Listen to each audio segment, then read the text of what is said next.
So, hi guys. Ako pala si Willie C. Solon Jr. and pag-uusapan tayo habang pauwi ako galing sa eskwelahan. Ang topic is, bakit nga ba mahalaga ang Pilipino sa akademya? Diba? Una, ang Filipino ang ating sariling wika.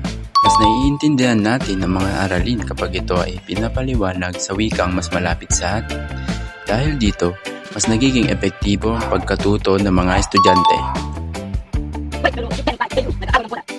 Pangalawa, nakakatulong ang Filipino sa pagpapahayag ng sariling ideya. Hindi lahat ng estudyante ay komportable sa Ingles, kaya mas nailalabas nila ang kanilang saloobin at opinyon gamit ang Filipino. Pangatlo, mas mahalaga ang Filipino sa pananaliksik at komunikasyon. Sa pamamagitan nito, mas naaabot natin ang mas maraming Pilipino, lalo na sa pagbabahagi ng kaalaman sa komunidad. Sa kabila nito, hindi rin natin makakaila na mahalaga ang Ingles, lalo na sa global na komunikasyon. Kaya dapat ay balanse ang paggamit ng Filipino at Ingles.